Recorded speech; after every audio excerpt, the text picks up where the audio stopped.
everybody! Welcome back to another retrospective review of a beloved favorite of mine.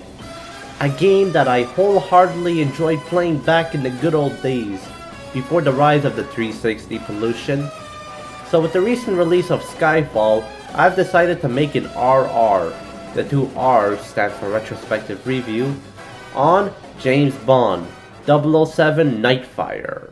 Don't love me quietly, do it with intensity.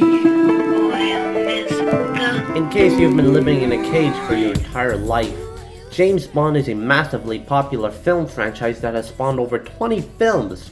Along with the films, it has also spawned some video games. Some of the games are perfect and well done, whereas others are horrible and bad.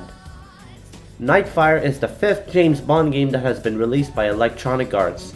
Now obviously there are many other Bond games that were published by different companies, but it wasn't until Tomorrow Never Dies that EA started publishing James Bond games.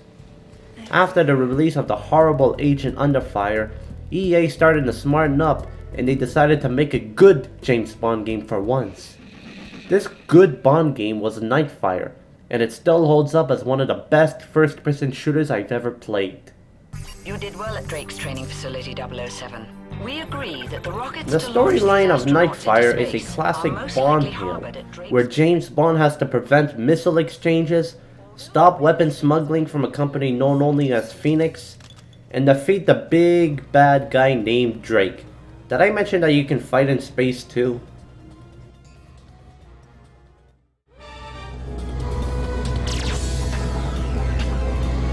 The plot is actually forgettable when you play the game. The amount of variety there is to Nightfire's gameplay is astonishing and absolutely incredible. One mission will involve you sneaking through a Phoenix Corporation building with a high emphasis on stealth, whereas other missions will involve a complete shootout between Bond and other henchmen. Then there's vehicle missions, which are icing on the cake. Also, did I mention that you can fly a plane? Oh, did I also mention that you can fight in space too? Unfortunately, there are a few drawbacks to Nightfire. A better explanation of how to hack keypads would have been helpful, because I was stuck on the level Night Shift for a good hour or so, until I found out how to use that keypad hacking device. Maybe I was stupid? I don't know. Also, the game is short, with only 12 levels to play through. You can easily plow through the game in a weekend's notice.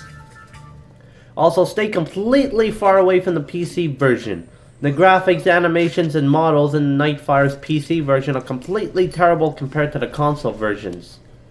You can tell that EA wanted Nightfire to be a console-focused game. Despite these drawbacks, Nightfire is actually a really good old-school FPS. I enjoyed the game and I find it to be one of the best James Bond games ever made.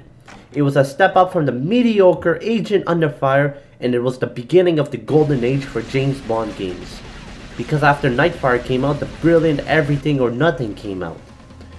Everything or Nothing was probably the last best Bond game ever made. Or maybe nostalgia is messing with me again? I don't know. Anyway, this is the conclusion of my Nightfire review. This was Elijah with Heretic Network.